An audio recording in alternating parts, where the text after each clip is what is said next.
अस्सलाम वालेकुम, welcome to debate eight 8। मैं हूं ईसा नकवी। आज 20 नवंबर 2023 है। 80 दिन बाकी हैं। 8 फरवरी 2024 को पाकिस्तान में आम इंतखाबात का ऐलान किया गया है और इंतखाबात से पहले एक नहायत ही दिलचस्प सियासी मंजरनामा तश्कील पा रहा है।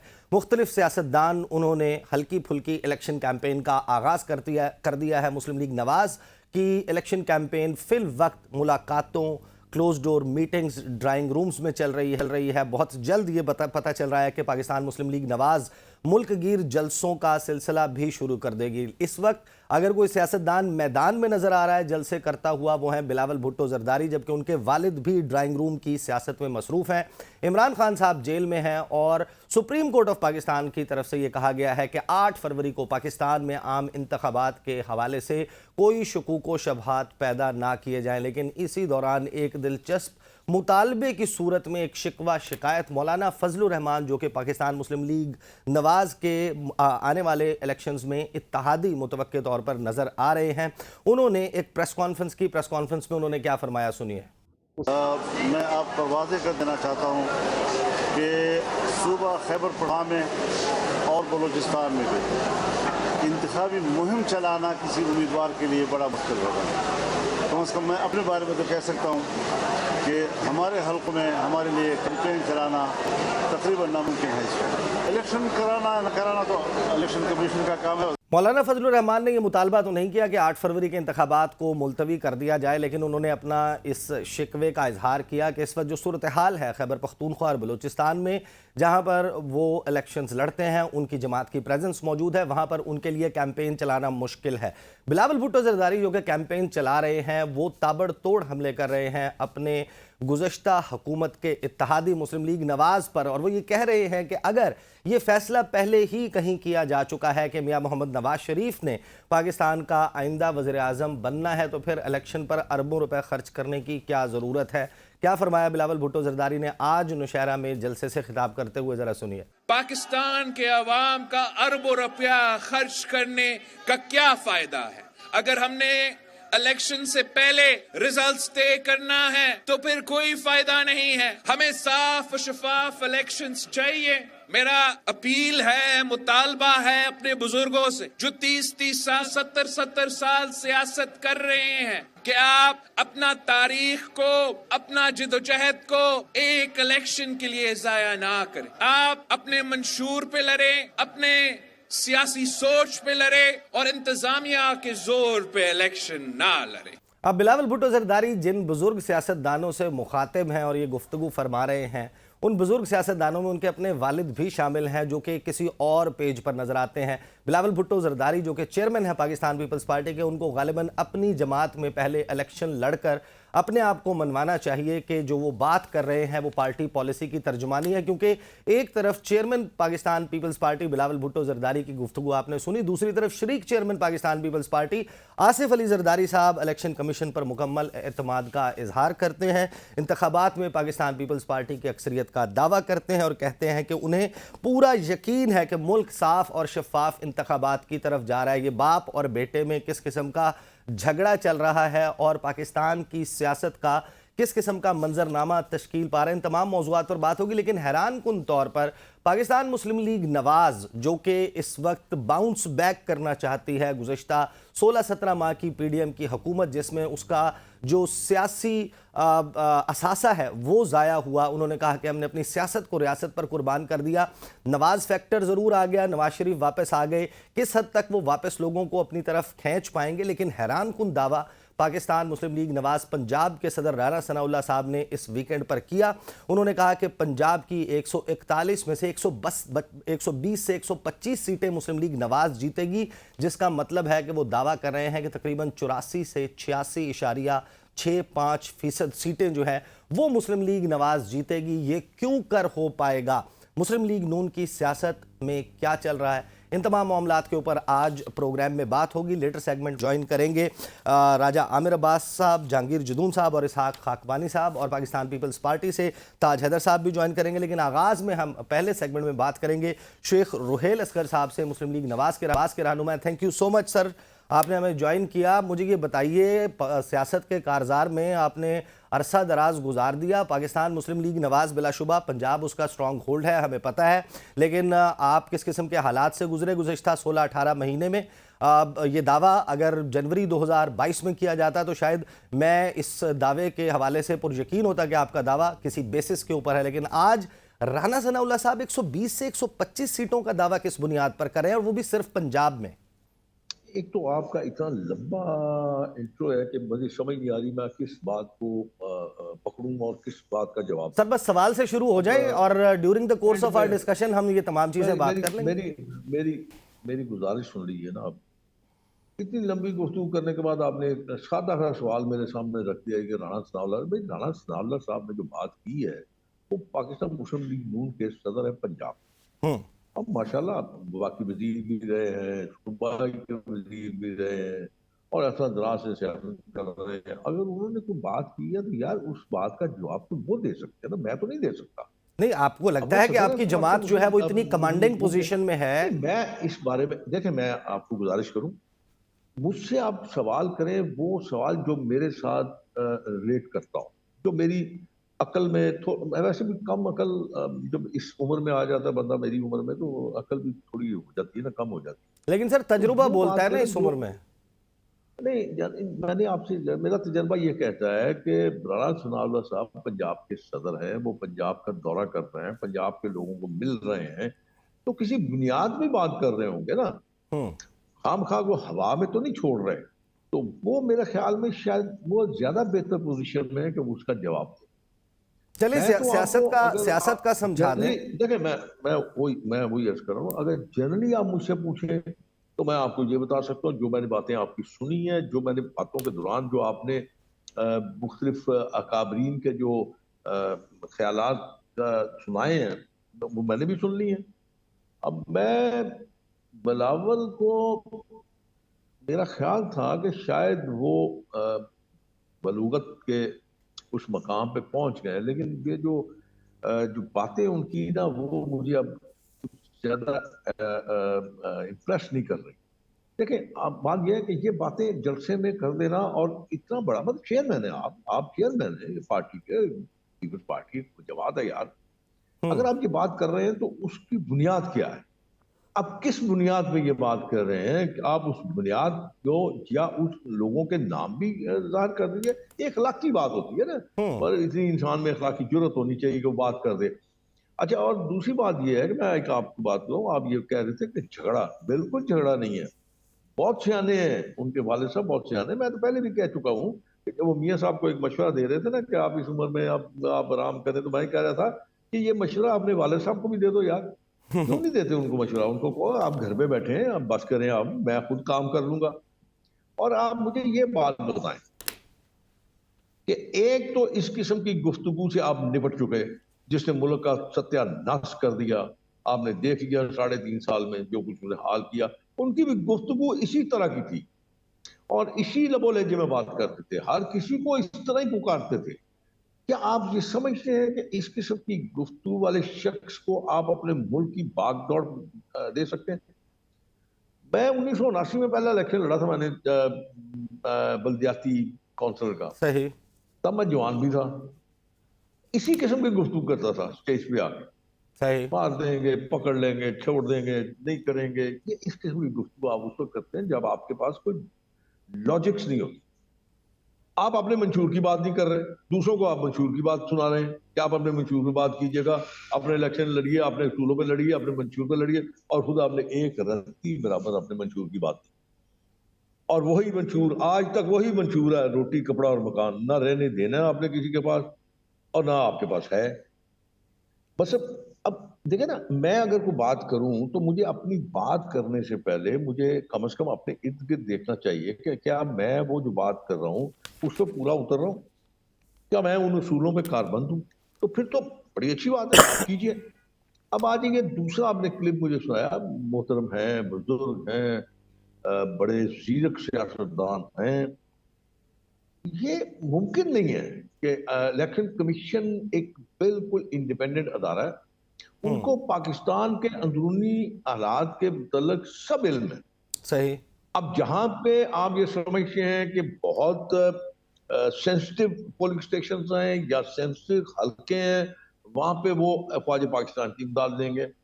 और जहां पे वो देखेंगे कि जरा थोड़ा सा ठीक है, गुजारा हो जाएगा, वहां पे वो रेंजर्स की मदद देंगे। जहां वो समझते हैं कि बिल्कुल पीसफुल है, बड़ा आराम से काम चलेगा, तो वहां पे लोकल एडमिनिस्ट्रेशन काम कर लेगी।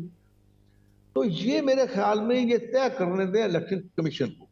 मेरे मशवरा देने से या मेरी बात करने से इलेक्शन कमीशन अपनी बात से नहीं हटेगा, एक बात।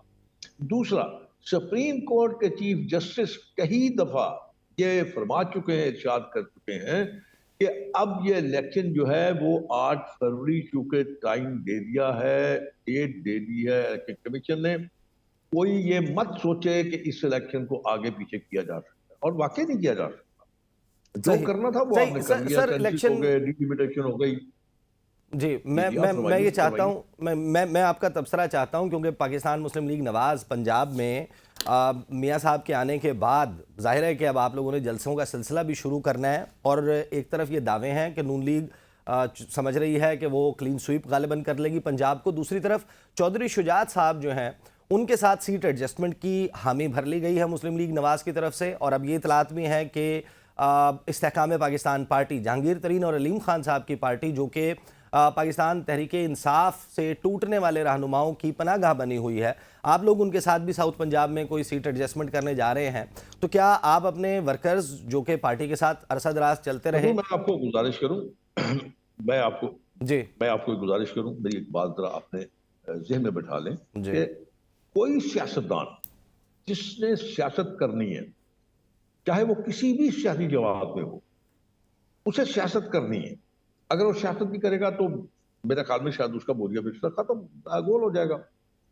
अब उस सियासतदान को अगर वो इस्तेहकाम पाकिस्तान में है या वो चौधरी शुजात साहब के साथ है या किसी के साथ, अगर मैं ये समझता हूँ, मैं से मुराद अगर जमात समझती है कि ये लोग जो हैं ये इलेक्शन में आपके कारामद साबित हो सकते हैं या आप बेनिफिशरी हो सकते हैं, या इनकी सियासत का कोई फायदा या कोई अच्छाई आ सकती है, तो मेरे ख्याल में सियासत में कोई हरफ आखिर नहीं होता, और उस पर आपको अपने मामला को आगे लेके चलना होता है। उससे आप चशमपोशी भी नहीं कर सकते और हकायक को नजरअंदाज भी नहीं कर सकते। तो लिहाजा ये इतना कोई अचंभे की बात नहीं है और ना ही कोई इतनी कोई हैरानकुन बात है। सियासत में सब कुछ होता है और होता रहेगा। देखिए ना, एक जमाना था पीपल्स पार्टी ने एमक्यूएम के साथ राब्ता कर लिया, उनके साथ शेर व शक्कर थे, और उसके बाद एमक्यूएम ने जब ये सोचा कि हमारे जो मामलात हैं उनको सही तरीके से हैंडल नहीं किया जा सकता, तो उनके दरमियान आपस में दूरियां आ गई।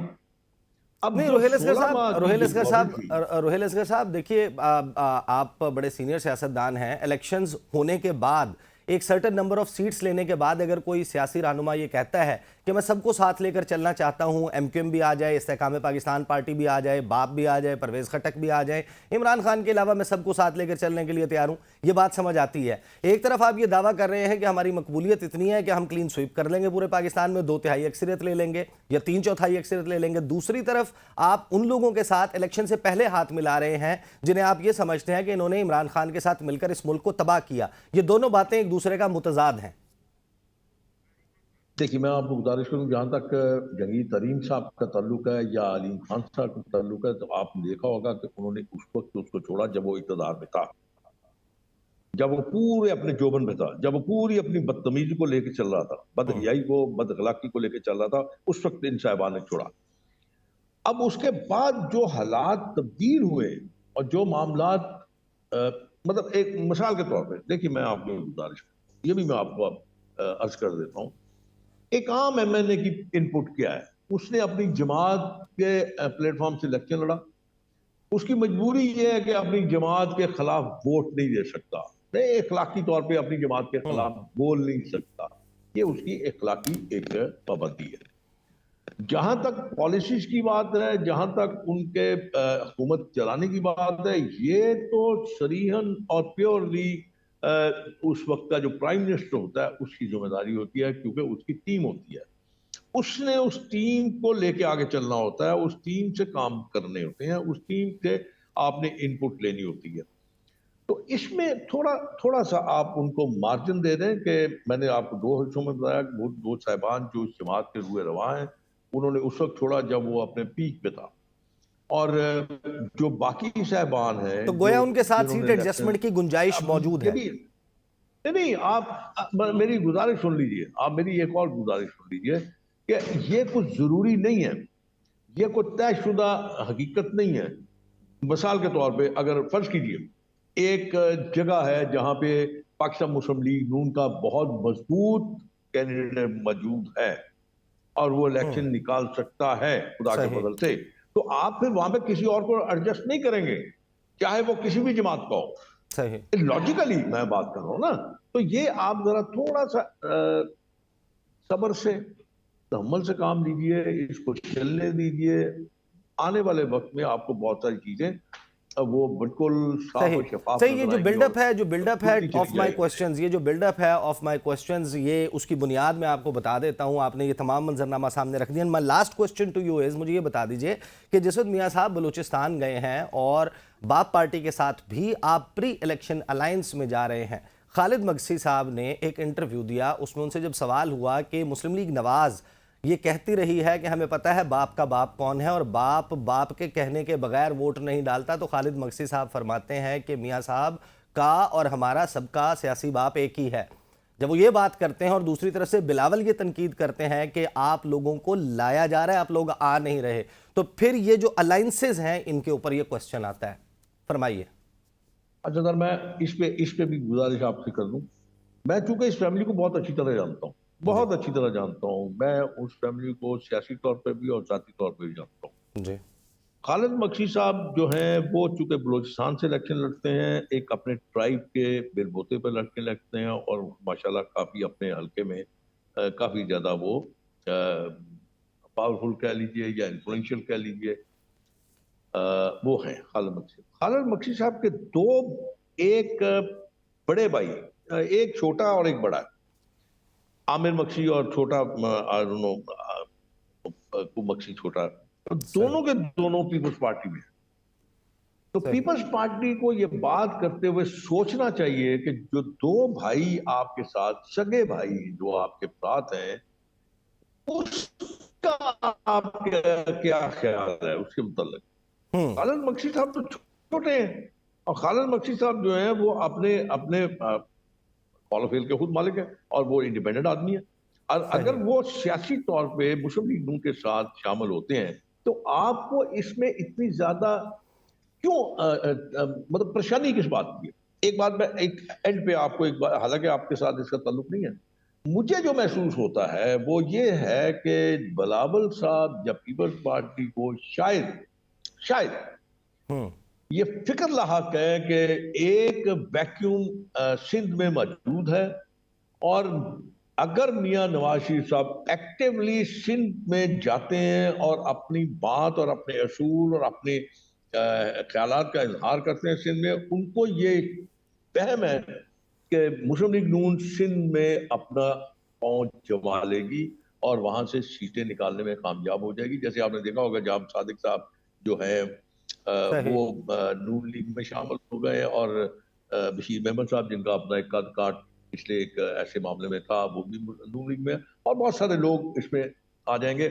और अगर देखें ना, मैं एक और एंड पे आपको एक अर्ज कर दूं, देखिए ये मुमकिन नहीं है, किसी भी हल्के को आप उठा के देख लीजिए, चाहे उसने कम वोट लिए, चाहे उसने ज्यादा वोट लिए, चाहे उसने कुछ लिए, लेकिन पीपल्स पार्टी की एक ऑपोजिशन वहां पे मौजूद है। वो ऑपोजिशन, वो जो लोग इलेक्शन लड़ते हैं पीपल्स पार्टी के। सर मैं माजरत खा हूँ, आपकी आवाज़ जो है वो मुझ तक नहीं पहुँच पा रही और ब्रेक का वक्त भी हो लेंगे, और ब्रेक के बाद क्योंकि पाकिस्तान का सियासी मंजरनामा ऐसे नहीं रहना जैसा कि इस वक्त है, अली नवाज अवान साहब इस वीकेंड के ऊपर अचानक नमूदार हुए और एक मरतबा फिर सब लोगों ने देखा कि इस्तेहकाम पाकिस्तान पार्टी का प्लेटफॉर्म कोई ऐसा जादुई प्लेटफॉर्म है कि 9 मई के वाक़यात में आप मुलव्वस हों या आपने कुछ भी किया हो, वो आपको आम माफ़ी दिलवाने के लिए काफ़ी है। पाकिस्तान का सियासी मंजरनामा मज़ीद कौन सी करवटें लेने वाला है, बात करते हैं आफ्टर ब्रेक।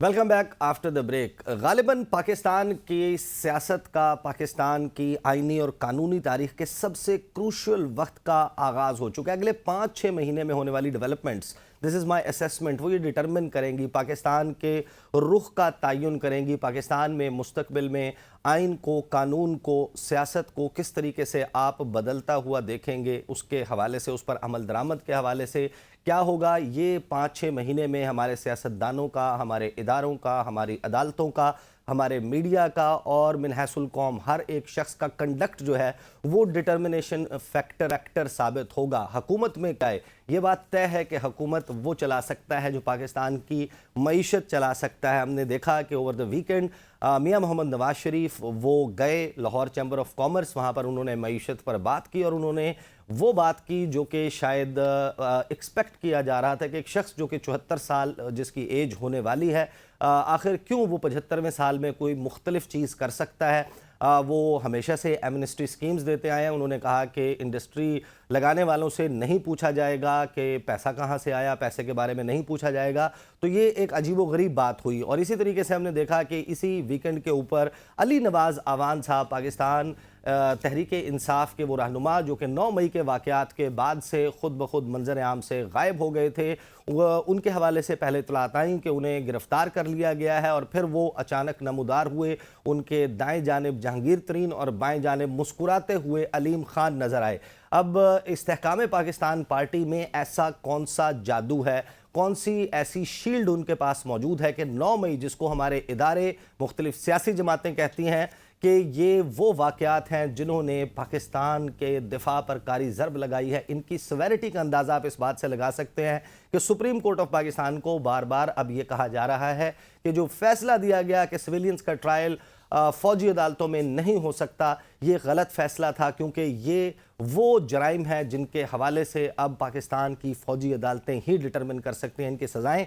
लेकिन ऐसा क्या है इस्तेहकाम पाकिस्तान पार्टी में कि वहाँ पर अगर आप नमूदार होंगे तो आपके ऊपर जो तमाम संगीन तरीन जराइम हैं उनको माफ़ कर दिया जाएगा। इस मामले पर बात करने के लिए मेरे साथ मौजूद हैं माहिर कानून राजा आमिर अब्बास साहब और माहिर कानून जहांगीर जदून साहब। आगाज़ जो है वो राजा आमिर अब्बास साहब से करेंगे। राजा साहब, ये बताइएगा, एक के बाद एक पाकिस्तान तहरीक इंसाफ के जो परिंदे हैं वो उड़कर इस्तेहकाम पाकिस्तान पार्टी का जो सियासी घोंसला बनाया गया है वहाँ पर पनाह गुज़ीनों की तरह से नमूदार होते हैं। ये 9 मई के वाक़यात, इनकी सवेरिटी अगर इतनी ज़्यादा है तो इस प्लेटफॉर्म पर जाकर आइन और कानून जो है उसमें अगर कोई सज़ा तजवीज़ की गई है उससे माफ़ी कैसे मिल जाती है? देखिए ईसा, अभी आपने इंट्रो में कहा कि जी मुल्क वो चला सकेगा जो इस मुल्क की मईशत चला सके, और अब ये जो आप देख रहे हैं कि जी बहुत से लोग प्रेस कॉन्फ्रेंसेस करते हैं, कोई स्टूडियोज़ में से नमूदार हो जाते हैं, कोई घरों में से निकल आते हैं, वहाँ पे इंटरव्यूज़ देते हैं। तो ये लगता है मुल्क चलाने की तैयारी हो रही है कि तैयारी कर रहे हैं कि अब ऐसे मुल्क चलाया जाएगा प्रेस कॉन्फ्रेंसेस के ज़रिए, बल्कि और इस किस्म के लोगों को बुला के और एक किंग्स पार्टी बना के, जबकि हकीकत इसके बरक्स है। मुल्क सिर्फ वो चला सकेगा जिसको अवाम इस मुल्क को चलाने की इजाज़त देगा। मईशत वो बहाल कर सकेगा जो अवाम का कॉन्फिडेंस बहाल करेगा। इंडस्ट्री तब लगेगी जब इंडस्ट्रियलिस्ट को ये यकीन होगा कि उसके जो मुल्क की जो पॉलिटिकल इंस्टेबिलिटी है वो ख़त्म हो चुकी है। तो ये चीज़ें सिर्फ ऑप्टिक्स की हद तक कभी मुल्क चलाने के लिए काफ़ी नहीं होती। इसके लिए ज़रूरी है कि अवामी और रूल ऑफ लॉ और कॉन्स्टिट्यूशन और इलेक्टोरल लॉज, इन तमाम की पाबंदी की जाए। और अगर ये ना हुआ तो यकीन करें कि फिर जो ये बात की जा रही है कि जी वो आ जाएं, इंडस्ट्री लगा लें, उनसे नहीं पूछा जाएगा कि जी पैसे कहाँ से आए, ये तो फार्मूला अभी उनका बड़ा पुराना है। उनका ये बल्कि अपना कॉल ज़री है मियां नवाज शरीफ साहब का कि भाई मेरे पैसे जहाँ से भी आए आपको क्या तकलीफ़ है। अब वही केस कल लगा हुआ है, लेट्स सी उसमें क्या होता है। तो मुल्क चलाने के लिए we have to adhere to the rule of law, we have to adhere to the democratic values, और जिसको कहते हैं लेवल प्लेइंग फील्ड। जब तक वो नहीं होगा तो मुल्क और जमहूरियत और मईशियत वहीं की वहीं आपको नजर आएगी। ऑन अ लाइटर नोट, राजा साहब, आपको ये तो नहीं लगता कि मियां साहब खुद इंडस्ट्री लगाने का इरादा रखते हैं, लिहाजा वो कह रहे हैं नहीं पूछा जाएगा पैसा कहाँ से आया? वो जी इंडस्ट्रीज तो उन्होंने मुल्क बैरून मुल्क लगानी है ना। आपको अल अज़ीज़िया याद है, आपको दूसरी याद है और वो जो लगी थी सऊदी अरब में, और वहां पे वो तो अपना पैसा यहाँ बाहर लगाने के ज्यादा उसको सेफ समझते हैं। तो इंडस्ट्री देखिए, बहुत से हमने सरमायाकार से जिनसे हम मिलते हैं डेली, वो तो कोई बांग्लादेश जा रहा है, जाने की सोच रहा है, कोई श्रीलंका तक जो तबाह हो चुका है वहां की सोच रहा है, कोई किसी और मुल्क की सोच रहा है। तो you have to build a confidence, और कॉन्फिडेंस जो सा है वो तब आएगा कि जब यहाँ पे एक प्रॉपरली जमहूरी तरीके से फेयर एंड फ्री इलेक्शंस के नतीजे में इलेक्टेड गवर्नमेंट जिस पे के किसी का कोई क्वेश्चन मार्क ना हो, अवाम का खास करना हो। तो अदरवाइज फिर मईशत तो नहीं चल सकी। अभी पिछले 17 माह में भी और अभी भी, उस वक्त भी ये मईशत चलाने ही आए थे कि जी महंगाई हो गई है, गवर्नेंस नहीं है, तो नताइज आपने देख लिए। राज साहब मैं आपके पास वापस आता हूँ। जहांगीर जदून साहब, आप जरा फरमाइएगा, ये अली नवाज अवान साहब हैं, पाकिस्तान के कानून में जो ताज़ीरात पाकिस्तान में उसमें सज़ाएं मौजूद हैं। अगर मैंने किसी चीज़ को आग लगाई है उसकी सज़ा है, मेट्रो स्टेशन जला दिया है, अस्करी प्लाजे को आग लगा दी है, किसी फ़ौजी तनसीबात में ट्रेसपासिंग की है, घुस गया हूँ वहाँ पर तोड़ फोड़ की है, किसी जहाज़ को आग लगा दी है, किसी मुजस्समे को तोड़ दिया, हर एक की सज़ा मौजूद है। ये जो तरीक़ाकार है कि अली नवाज अवान साहब के ऊपर अगर कोई भी केस है, एक्शनेबल एविडेंस मौजूद है, तो आप उनको ट्रायल करें। आप कैसे उनको माफ़ कर सकते हैं? फ़ारूक हबीब को आप कैसे माफ़ कर सकते हैं, या फवाद चौधरी को, या फॉर दैट मैटर किसी भी शख्स को, कि अगर आपके पास ये सबूत मौजूद है कि ये रैली लीड कर रहा था, लोगों को इश्ताल दिलाया, ये लेकर गया, इसने ये करवाया, खुद किया, तो उसकी तो सज़ाएँ मौजूद हैं। आप कैसे माफ़ी दे सकते हैं इस्तेकाम पाकिस्तान पार्टी ज्वाइन करने पर? बिस्मिल्लाहिर्रहमानिर्रहीम, ये बात बिल्कुल आपकी ठीक है। देखें, जो क्रिमिनल ऑफेंस होते हैं वो अगेंस्ट सोसाइटी होते हैं, और जब लॉस होता है किसी भी पब्लिक बिल्डिंग का, वो जो आम लोग होते हैं, जो टैक्स पेयर होते हैं, उनका लॉस होता है, किसी एक इंडिविजुअल का नहीं होता। चाहे वो की इंस्टॉलेशन हो, चाहे वो सिविलियन गवर्नमेंट की इंस्टॉलेशन हो, जो भी हो, गवर्नमेंट की प्रॉपर्टी वो स्टेट की प्रॉपर्टी होती है। तो एक बंदे ने अगर ये उसके अगेंस्ट ऑफेंस है, FIRs हैं, तो उसको भी फेस करना चाहिए। उसको भी इस्तेकाम पार्टी में अपनी अगर मर्जी से गया तो मैं नहीं पता, अगर उसको कोई जबरन या फोर्स तो उसको नहीं जाना चाहते। वो कहता है जी मैं केस फेस करूंगा।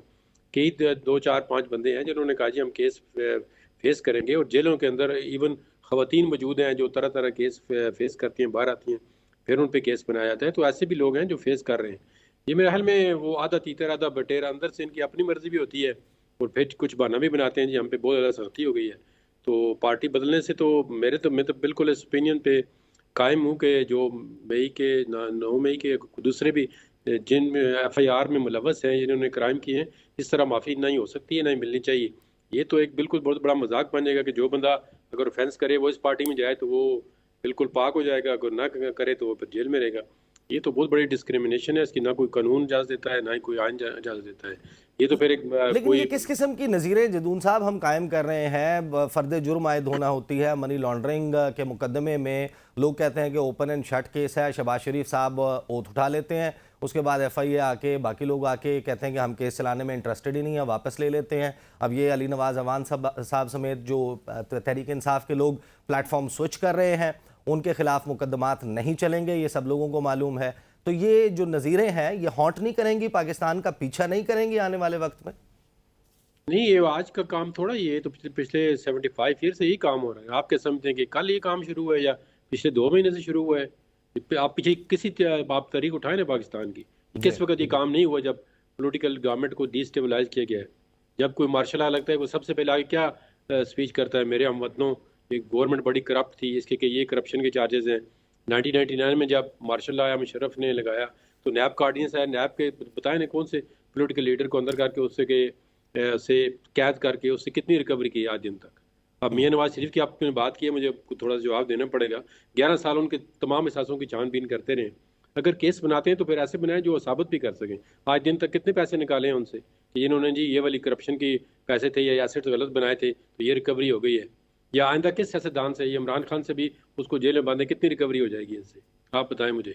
मैं तो आपके लिए क्वेश्चन छोड़ रहा हूँ कि नहीं, मेरे लिए एज अ पाकिस्तानी मेरे लिए तो क्वेश्चन ये है कि आपका इतना शातिर, इतना माहिर होना जरूरी है कि आप पकड़े ना जाएं, तो फिर आप बच जाएंगे कोई भी नहीं, कानूनी पकड़े ना सहारा जाने की लेकर। बात नहीं है। मियां साहब जो है वो जो 4 साल उन्होंने गुजारे लंदन में, वो गालिबन किसी किराए के फ्लैट में नहीं रहते थे, वो सोशल सिक्योरिटी के पैसे पर नहीं रह रहे थे, वहाँ पर एक बड़ा निज़ाम मौजूद है। उनकी वेल्थ के हवाले से सब लोगों के ज़बान पर किस्से जो हैं वो ज़द-ए-आम हैं, सबको मालूम है। और अगर एज अ पाकिस्तानी कोई भी शख्स सोचता है कि ये इतनी बड़ी एम्पायर किसने कैसे खड़ी कर ली, तो सिर्फ इस बुनियाद पर कि आप पकड़े नहीं गए। नहीं, आप तो देखें ना, थोड़ा सा आप मेरे ख्याल में पर्सनल हो जाते हैं। एक हमारे पास आप ऐसे भी लोग हैं जो सब कॉन्ट्रैक्टर मतलब कि सिविल इंजीनियर जो डिप्लोमा वाले लोग होते हैं, वो आज खरबों-पति हैं। वो नवाज शरीफ से बहुत अमीर हैं, उन्होंने बहुत बड़ी एम्पायर दुनिया के हर कोने में बनी हुई है। बिल्कुल। और आर्मी के जर्नैल जो जजीरे खरीदे उसमें तो आप बात नहीं करते किसी की भी। आप एक शख्स को प्लीज ना टारगेट करें, आप एक सिस्टम को देखें कि आप सिस्टम किस तरह डेवलप कर रहे हैं। आप जाए ना, अभी बाजवा साहब रिटायर हो गए हैं, कितने पैसे बना गए हैं। और किसी भी साहब करें ना आर्मी के मेजर जनरल से ऊपर लोगों का जो रिटायर हो गए हैं या अदर सर्विस में, कितने एसेट्स। आप जरा इस टीवी पे कभी प्रोग्राम करें, उनके एसेट्स लेके आए, किसी को बताएं जी आप लेके आएंगे।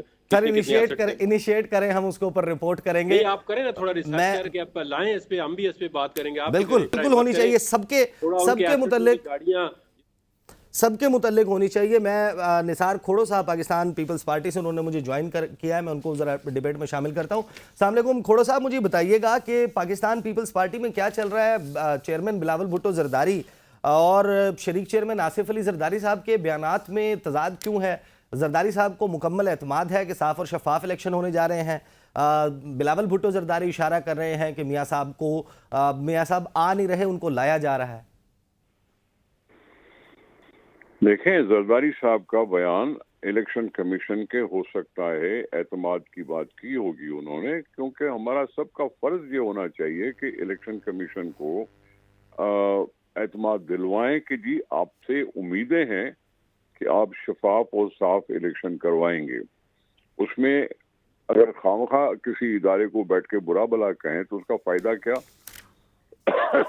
रही बात फेयर एंड फ्री इलेक्शंस की, ये तो सवाल है जो आखिरी दिन तक रहेगा।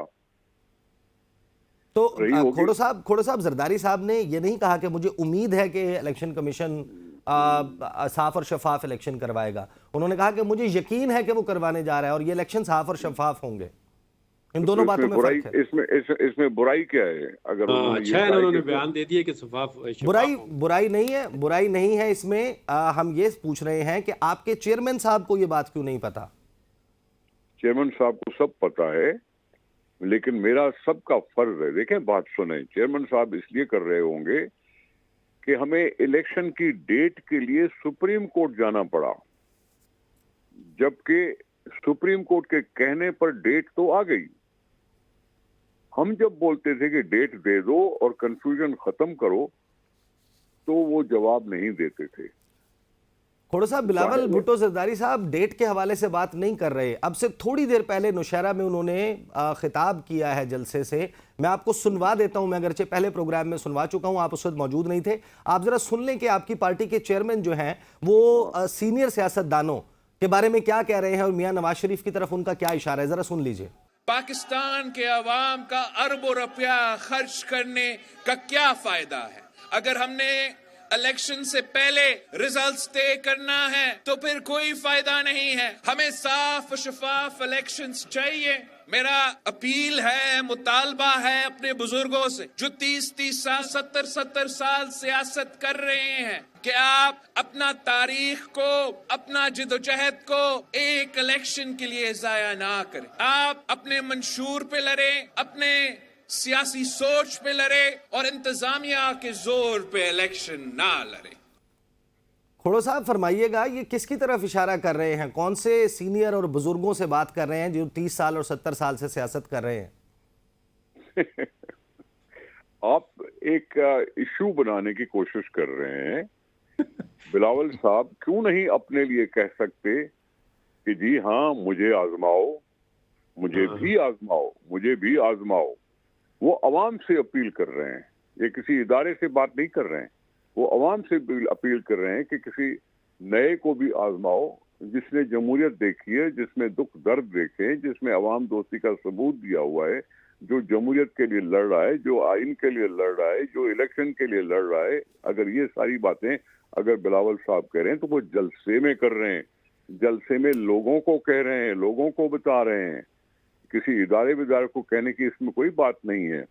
हाँ, जाहिर है वोट तो अवाम ही देंगे ना, वोट अवाम देंगे। अगर हम पहले से तय कर लें कि जी फलां जमात को इतनी सीटें मिलेंगी और इतनी सीटें फलां जमात को मिलेगी, फिर तो वो इलेक्शन ना हुआ।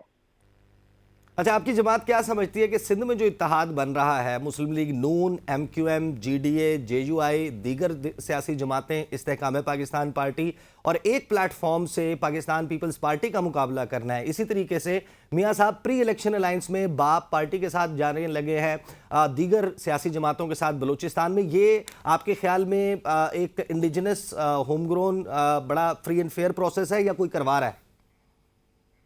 सर जी, मैं अगर ये कहूं कि मैंने अवाम के साथ दोस्ती निभानी है, अवाम के साथ दोस्ती करनी है, अवाम के बलबूते पर आगे बढ़ना है, तो मैं हक बजानिब हूं। अपने प्लेटफॉर्म को इस्तेमाल कर रहा हूं तो हक बजानिब हूं। अगर कोई इत्तेहाद बना रहा है 10-15 पार्टियों का, तो इसका मतलब तो साफ ज़ाहिर आता है ना कि जी अकेले तो वो मुकाबला कर नहीं सकती पीपल्स पार्टी का। सही। अब पीपल्स पार्टी एक तरफ है, 15 जमातें दूसरी तरफ है, तो मैं क्या समझूं कि 15 जमातों को वो इतनी हिम्मत नहीं है कि अकेले मुकाबला कर सकें। सही। एक लिहाज से तो वो शिकस्त तस्लीम करने के बराबर है कि हम पीपल्स पार्टी का अकेले मुकाबला नहीं करेंगे। जब तक इत्तेहाद नहीं बनेगा तब तक हम पीपल्स पार्टी से जीत नहीं पाएंगे। लेकिन ये जीत भी हमेशा पीपल्स पार्टी की ही होती रही है। सिंध में तो कम से कम ये कह सकता हूँ। सही। उन्होंने सही। हर दफा सर वक्त जो है वो तकरीबन मेरे पास खत्म हो गया इस सेगमेंट का। तो मेरा भी वक्त खत्म। खोड़ा साहब बहुत बहुत शुक्रिया। मैं जहांगीर जदून साहब, आप और राजा आमिर अब्बास साहब, आप मेरे साथ रहिएगा। अगले सेगमेंट में भी मैं इस प्रोग्राम के प्लेटफॉर्म से अगर बिलावल भुट्टो जरदारी साहब सुन पाएँ, मैं उनसे ये गुजारिश करूंगा कि वो जो तकरीर करते हैं जलसे में, उनको अपनी पार्टी के रहनुमाओं को वो तकरीर पहुंचाने की ज़रूरत है कि वो उनको बताएं कि वो खुद चेयरमैन पीपल्स पार्टी किस तरीके से अपनी पार्टी पॉलिसी को लेकर चलना चाहते हैं। ब्रेक लेंगे, ब्रेक के बाद बात करेंगे कि इमरान खान साहब चेयरमैन तहरीक इंसाफ, उनके हवाले से अदालती महाज पर क्या कुछ हो रहा है, बात करते हैं आफ्टर द ब्रेक।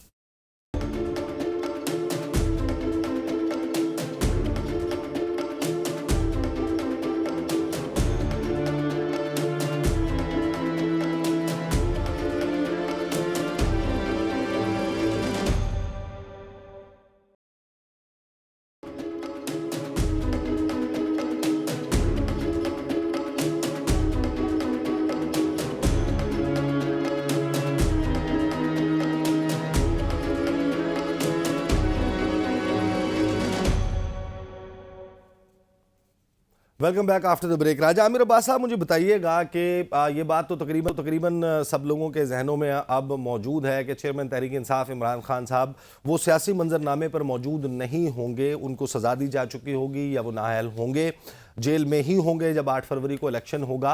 कौन सा case, Al-Qadir trust case, Toshakhana case, cipher case, कौन सा उनके लिए सबसे मुश्किल केस या ख़तरनाक केस साबित होगा? देखिए ईसा, एक बात तो जहन में रखिए कि ये लोगों की गलत फहमी है कि इमरान खान साहब जेल में होंगे और वो सियासी जो माहौल है या सियासी पस मंज़र में शामिल नहीं होंगे या इस सियासी दौड़ में शामिल नहीं होंगे। वो मैं समझता हूँ कि जेल के अंदर रह के भी 200 केसेस के होते हुए भी इस वक्त सियासी ये जो मंजरनामा है, इसमें जो सबसे आगे आपको शायद वो नज़र आएंगे जो सियासत हो रही है इस वक्त, और जो परेशानियां बाकी जमातों को लगी हुई है वो इसी चीज़ को देख के है कि जी वो इस वक्त जितने भी ये हो रहे हैं आपके इस पे सोशल मीडिया पे या वैसे जितने भी लोगों से राय ले रहे हैं उसमें वो सबसे आगे हैं।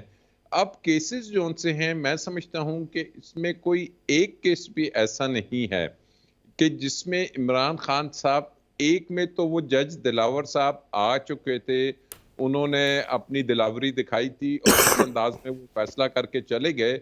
वो भी एक तारीख साज फैसला है कि जिसको अदालतें गालिबन, अब मियां साहब की अपील लग गई है तो इमरान खान साहब की अपील भी मेरे ख्याल में इसी वीक फिक्स कर देनी चाहिए और उसमें देखें कि जी क्या वो सस्टेनेबल है वो ऑर्डर या नहीं।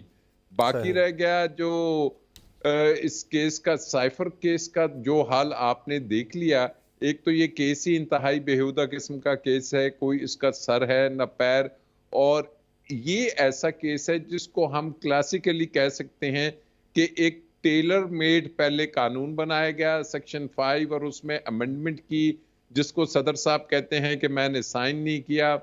फिर एक टेलर मेड अदालत बनाई गई जिसका केस चल रहा है अभी इस्लामाबाद हाई कोर्ट में कि जी ये नोटिफिकेशन कैसे हुआ, ये जज साहब की तैनाती कैसे हुई, हाई कोर्ट से कोई परमिशन ली या नहीं, ये कहाँ से एक जज साहब जो ओएसडी थे उन्हें ला के मुल्क का सबसे इम्पोर्टेंट केस दे दिया गया। फिर एक टेलर मेड जोन सी है वो अदालत बना दी गई जेल के अंदर, जहां पे जो जितने भी क्रिमिनल प्रोसीजर कोड के जो सेक्शंस हैं उनको साइड पे रख के, जेल मैनुअल को साइड पर रख के कि जी चार्ज कैसे फ्रेम होना है, प्रोसीडिंग्स कैसे होनी है, उनसे बालातर होके उन्होंने अपनी कार्रवाई शुरू कर दी। तो ऐसे केसेस मैं आपको यकीन से कह सकता हूं कि अदालतों में सस्टेन नहीं होंगे। अब कल देखते हैं इसमें क्या हुक्म होता है। फिर आ जाइए अलकादर ट्रस्ट का केस। ये केस तो एक ऐसा शर्मिंदगी के बायस केस है कि जिस मुल्क में एक यूनिवर्सिटी बनाई जाती है, यूनिवर्सिटी में बच्चे तालीम हासिल करते हैं, वो यूनिवर्सिटी एक ट्रस्ट की होती है, जिसके ट्रस्ट के जो ट्रस्टीज हैं उनके नाम पे ये लॉ में है, उसमें है, ट्रस्ट डीड में है, कभी ट्रांसफर नहीं हो सकेगा, उससे 1 रुपए का उनको मरात नहीं मिलेगी, कोई सैलरी नहीं होगी, और ऑन टॉप के जी वो जो 190 मिलियन पाउंड्स की बात होती है कि जी वो उसमें करप्शन का अमाउंट है वो तो सुप्रीम कोर्ट में पड़ा हुआ है, और उसका जो सो कॉल्ड बेनिफिशियरी है वो बेनिफिशियरी है मलिक रियाज। मलिक रियाज को अभी तक इन्वेस्टिगेशन में ज्वाइन नहीं कराया। उसको अगर किसी शख्स को कोई फायदा पहुंच रहा है वो फिलहाल, हालांकि ये हुकूमत ये फायदा आज ही खत्म कर सकती है कि सुप्रीम कोर्ट से वो पैसे निकाले, हुकूमत के अकाउंट में डाले और मलिक रियाज को कहे कि जी अपना पैसा जमा कराओ जो फाइन का तुमने सुप्रीम कोर्ट में जमा कराना है। तो इंतहाई ये एक अजीबो गरीब केस है जो कि सर वो मलिक साहब का मशहूर फिक्र है कि फाइलों को पहिए लग जाते हैं, पहिए लगाने पड़ते हैं, वो पहिए जो लगा लेता है वो पहिए जाम भी कर देता है फाइलों के। तो मलिक साहब के खिलाफ शायद इस वजह से कार्रवाई नहीं हो रही। मुझे आगे पढ़ने दें। जहांगीर जदून साहब, आपने राजा आमिर अब्बास साहब की राय सुनी खान साहब के ऊपर इन केसेस के हवाले से, आप इत्तेफाक करते हैं राजा साहब की राय से या you have a different opinion? नहीं, मैं तो पहले राय साहब से गुजारिश करूंगा आपके चैनल के वास्ते कि इन्होंने टेलर के प्रोडक्ट तो बता दी, लेकिन टेलर का नाम नहीं बताया कि कौन सा टेलर जो है ये मुख्तलिफ किस्म के प्रोडक्ट बना रहा है। तो ये बेहतर था कि नाम बताते। राजा साहब टेलर का नाम बता दें। आई एम श्योर कि आप टेलर जो है वो राना सनाउल्लाह को नहीं समझते। हाँ, ये नाम नहीं बताते ना राय साहब, ये तो बड़ा मसला है। तो टेलर भी जो है वो अभी नया उसने काम नहीं सीखा, ये बहुत पुराना काम है। टेलर का भी बड़ा माहिर टेलर है जो सारी चीजें बनाता है। तो जहाँ तक ये अलकादर यूनिवर्सिटी का देखें ना, ये केस अब देखें प्रोसिक्यूशन ने, नैब ने बनाया तो उन्होंने साबित करना है। तो अपेरेंटली एक जो मैं उसके मुझे नहीं पता मेरिट्स नहीं, लेकिन जो ऑफेंस ये नज़र आ रहा है कि एक बेनिफिशरी है, तो अब एक चोर चोरी करके वो सामान पूरा दे दे वापस, तो ऑफेंस ख़त्म नहीं होता। राय साहब को इस चीज़ का पता है। अगर बेनिफिशरी कोई भी है, बैरिया है या मलिक रियाज है, तो उसको किसी ने बेनिफिट दिया है ना, उन्होंने कहा जी वो समरी आई पूरी कैबिनेट को दिखाई नहीं गई, लिफाफे के अंदर उन्होंने कहा जी इस लिफाफे को बंद है, खोलना नहीं है। तो इस तरह तो कैबिनेट के अंदर फैसले नहीं होते। तो वो अभी देखते हैं नैब किस तरह, क्या पैसे तो पड़े हुए हैं लेकिन पैसे इधर डाले किसने अकाउंट में, किसकी मर्जी से आए। गवर्नमेंट के बगैर तो पैसा यहाँ से नहीं आ सकता था, नहीं आना चाहिए था। तो उस पैसे के जो बेनिफिशियरी हैं, देखे ना, एक 50-60 अरब का अगर बेनिफिट एक बंदा लेता है अपेरेंटली, ये तो अलग बात है कि चीज़ें रिकवर हो जाएं या बेनिफिट तो उसको ना मिले, लेकिन अभी तक तो वो बेनिफिशियरी है, उसके एवज ही उसने दिया है। वरना कोई वो तो आपको जिसने अभी बताया, वो कहता है जितना इन्वेस्ट करोगे उतना वापस लोगे। तो वो ऐसा इन्वेस्टर है जो इतना पागल नहीं है कि उसने अगर 10 अरब का फ़ायदा लिया है तो वो लाजमी उसमें से 1-2 अरब इन्वेस्ट करता है। तो उसने एक इमरान खान पे नहीं, और जितनी पिछले गवर्नमेंट के लोग थे उन पे सब पे इन्वेस्टमेंट की है। तो मैंने जैसा अभी आपको बताया था, आप तो assets का जो हिसाब जो करें। नून लीग है, पीपल्स पार्टी है, ये सारे लोग कहते थे कि इमरान खान तो सिलेक्टेड है, कठपुतली है, रबर स्टैंप है, असल में तो सिलेक्टर्स हैं। इतना बड़ा, इतना अहम फैसला मलिक रियाज साहब के हवाले से इमरान खान साहब ने खुद कर लिया, खाली अकेले बेनिफिशरी रहे, या आपका ख्याल है कि राय इन सियासी जमातों की दुरुस्त थी? नहीं, उसके पीछे जो लोग हैं उन्होंने भी बेनिफिट उठाया है ना, उसका साफ करें ना। ये तो मैं कह रहा हूँ, आपको एक बंदा नजर आता है, चकवाल जाए ना जरा, देखें ना उधर क्या क्या बना हुआ है, किस किस ने किस तरह बनाया है। पूरी मोटरवे घर के लिए बनाई हुई है, और घर कितने का बनाया है, किसने बनाया है? क्या एक गवर्नमेंट सर्वेंट जो है वो इतने तनख्वाह में ये सारे एसेट्स बना सकता है? आप तो उस बंदे की बात कर रहे हैं जो उनका मतलब खानदान पिछले कोई 90-100 साल से एक इंडस्ट्री में आ रहा है। छोटे छोटे लोग इंडस्ट्री में आए हैं तो कहाँ खरबपति बन गए। लेकिन चलो, हमें नहीं पता किस तरह हुआ है, क्या हुआ है, नहीं हुआ है। लेकिन आप दूसरे लोगों को भी कंपैरिजन करें ना, ये गवर्नमेंट सर्वेंट जो है वो खरबपति बनता है सिर्फ नौकरी के अंदर, तो वो किस तरह बन जाता है? सही, मुझे उससे आपकी बातों से वक्त खत्म हो गया। मैं एक बात कह दूं, मुझे आपकी बातों से ये अंदाजा हो रहा है कि इस वक्त जो है वो इमरान खान ने एक मरतबा कहा था कि मैं खतरनाक हो जाऊंगा। जहांगीर जदून साहब भी जो है वो खतरनाक हो गए हैं। प्रोग्राम का वक्त खत्म हो गया। जदून साहब, बहुत शुक्रिया राजा आमिर अब्बास साहब शो ज्वाइन करने का। असल मामला ये देखना होगा कि इलेक्शन का शेड्यूल आने तक मियाँ साहब जो हैं वो अपनी नाअहली से कब तक जो है वो छुट हासिल कर लेंगे, क्योंकि उनको पिच किया जा रहा है as the next prime minister. Let's just see कि कितनी तेज़ी के साथ मियाँ साहब को इंसाफ की डिलीवरी होती है। अब तक के लिए इतना ही, मुझे इजाज़त दीजिए। अल्लाह हाफिज़।